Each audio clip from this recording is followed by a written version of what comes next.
এই করল্লা, তুই তিতা হয়ে এত মজা কেড়ে? তুই যে এত মজা তা আমার পোলাপানেক না দেখলে বোঝা যাবে না। আসসালামু আলাইকুম সবাইকে। এই যে করল্লাগুলোকে ধুয়ে ঠিক এই সাইজ করে কেটে নিতে হবে।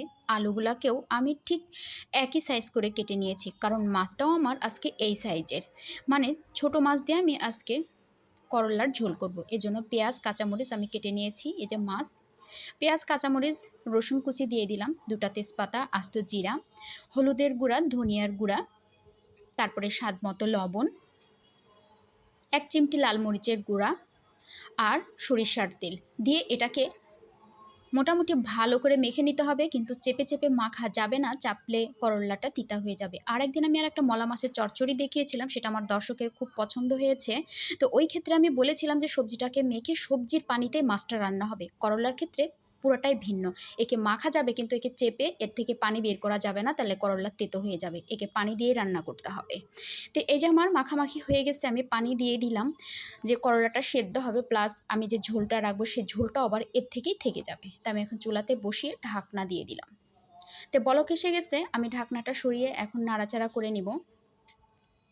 তো করলাটা মোটামুটি 50% যখন সিদ্ধ হয়ে আসবে, তখন ওই যে আমার মলা মাছটা ছিল, সেই মাছটা আমি এর মধ্যে ঢেলে দিব। ঢেলে দিয়ে নাড়াচাড়া করার কোনো দরকার নেই, জাস্ট একটা ঢাকনা দিয়ে ঢেকে কিছুক্ষণ রেখে দিলেই বরফগুলা ছেড়ে যাবে। আর মাছটা তো অনেকটাই ছেড়ে দিয়েছিল আগে থেকেই। তো এই যে দেখেন মাছটা ছেড়ে দিয়েছে, জাস্ট খালি আলতো আলতো নাড়াচাড়া করে মিক্সড করে নিতে হবে। আর তেজপাতাগুলোকে তুলে ফেললাম, এগুলাকে এখন ডিস্টার্ব লাগছে কারণ ওর কাছে হয়ে গেছে। মানুষের ক্ষেত্রেও তাই, কাজ হয়ে গেলে তাকে আর ভালো লাগে না। যাও বাই বাই। তো এই যে রান্নাটা দেখে বোঝাই যাচ্ছে যে অনেকটা হয়ে আসছে। আমি চুলাটা বন্ধ করে দিব, চেহারা দেখে তো সবাই বুঝতে পারছেন।